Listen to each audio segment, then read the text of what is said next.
तो बेटा fourth number का जो हमारा सवाल है वो है a machine in a soft drink factory fills 840 bottles in 6 hours, how many bottles fill in 5 hours. ठीक है बेटा, सिंपल सी बात है बेटा।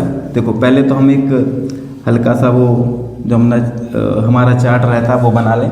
ठीक है ना, सबसे पहले तो एक जगह बोतल से लिख लें बेटा, ठीक है, और एक जगह आवर मतलब टाइम। ठीक है, ठीक है। तो देखो पहले वैल्यू पुट कर देते हैं।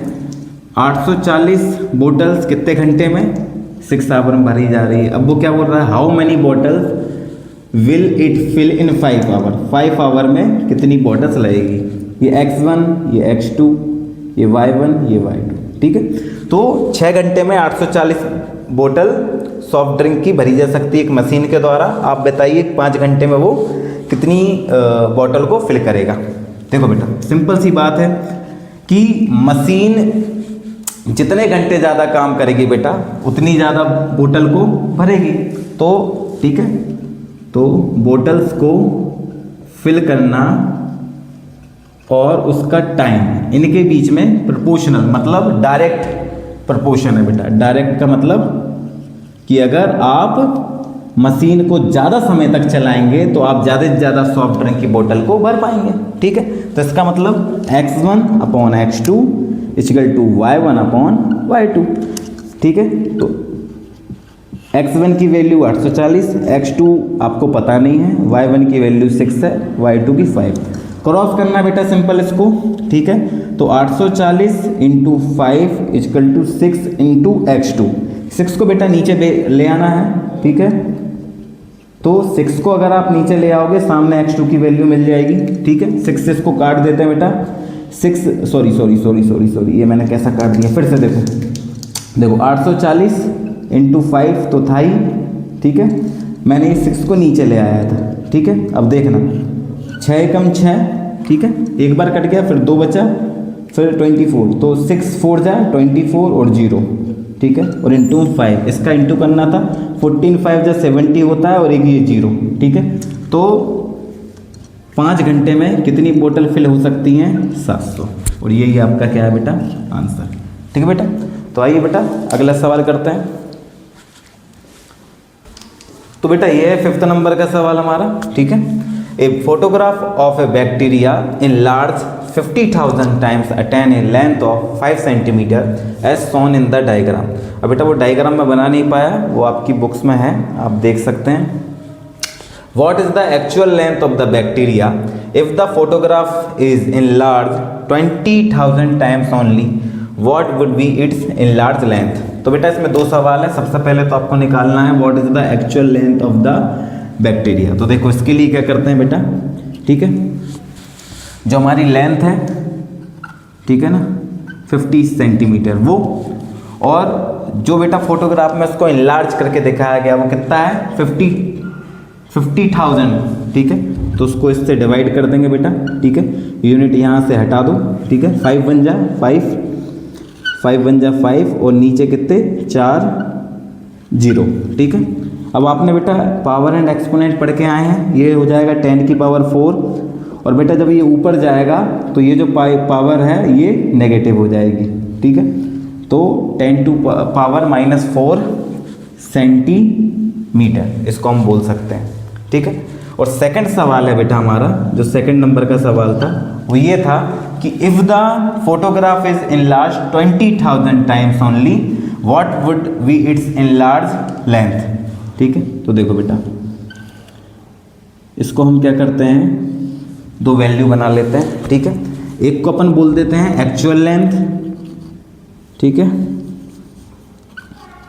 एक्चुअल लेंथ, और एक को बोलते हैं बेटा इनलार्ज। ठीक है, ऐसे हम 2 कॉलम बना लेते हैं। ठीक है, अब एक्चुअल बोल रहा था कि 5 सेंटीमीटर है। ठीक है, तो उसकी इनलार्ज पिक्चर कितनी है, 50,000। ठीक है, अब वो कह रहा है कि फोटोग्राफ अगर 20,000 है तो आप बताइए उसको, उसकी जो एक्चुअल थी, ठीक है ना, इनलार्ज लेंथ कितनी थी। ठीक है, यहाँ तक देखो ध्यान से। तो हम इसको मान ले रहे हैं, ये x1, ये हो गई x2, ये हो गई y1, ये हो गई y2। ठीक है ना। इस वैल्यू को जितना बढ़ाएंगे हम उसकी लार्ज फोटो पिक्चर उसकी उतनी बड़ी मिलेगी। ठीक है, तो x1 upon x2 equal to y1 upon y2। ठीक है, तो 5 x2 की वैल्यू पता नहीं है हमको, y1 कितना है 50,000 है। ठीक है, y2 कितना है 20,000 है। क्या करेंगे, क्रॉस कर देंगे। ठीक है, तो 5 इंटू 20,000 और ये हो जाएगा x2 इंटू 50,000। ठीक है, तो ये 50,000 नीचे आ जाएगा बाबू। ठीक है, और ये 50,000 नीचे आ गया तो देखो 1 2 3 4 1 2 3 4। ठीक है, और ये 5 से 5 कैंसिल, तो आपके पास आंसर आया 2 सेंटीमीटर। ठीक है, तो यहाँ आ जाएगा 2 सेंटीमीटर।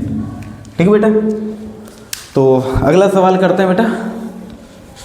6 नंबर का जो हमारा सवाल है वो है, in a model of a ship the mast is 9 centimetre high while the mast of the actual ship is 12 meter high. If the length of ship is 28 meter, how long is the model ship? ठीक है, तो देखो एक actual ship है बेटा, उसका model बनाया गया है।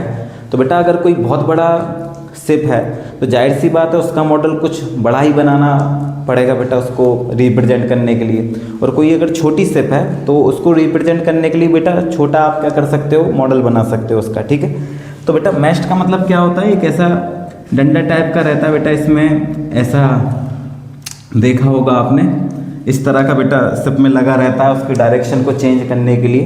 ठीक है ना, इस तरह का, इसको हम पाल भी बोलते हैं। ठीक है, तो अब देखना बेटा। ठीक है, हम सॉल्व करते हैं इसको। हम बना लेते हैं एक जगह मॉडल शिप। ठीक है, मॉडल शिप मैस्ट, और एक जगह एक्चुअल शिप मैस्ट। ठीक है, अब देखना ध्यान से। तो इसमें दिया था कि जो model of a ship the mast कितनी है 9 centimetre, while the mast of the actual ship कितनी थी 12 थी। अब if the length of ship 28 metre, ठीक है ना, लेंथ ऑफ द शिप, अगर शिप की एक्चुअली जो लेंथ है वो 28 मीटर है, तो how long is the model ship की कितनी होगी। तो देखो ये x1, ये x2, ये y1 और ये y2। ठीक है, जाहिर सी बात है बेटा एक्चुअल शिप जितना बड़ा होगा उसकी मॉडल शिप की मैस्ट उतनी बड़ी रखनी पड़ेगी। तो ये डायरेक्ट प्रोपोर्शन है, मतलब x1 upon x2 equal to y1 upon y2। तो देखो x1 x2 की वैल्यू पता नहीं, y1 12 है और y2 की वैल्यू 28। ठीक है, क्रॉस करेंगे अगर तो 9 इंटू 28 एंड 12 इंटू x2 की वैल्यू निकालनी है, 12 को यहाँ भेज दो तो 12 नीचे आ जाएगा यहाँ पर। देखो 3 3 जा 9, 3 4 जा 12। ठीक है, 4 7 जा 28 और 7 3 जा हो जाएगा 21। ठीक है, तो 21 मीटर आ जाएगी x2 की वैल्यू। ठीक है, चलिए बेटा तो अगला सवाल करते हैं।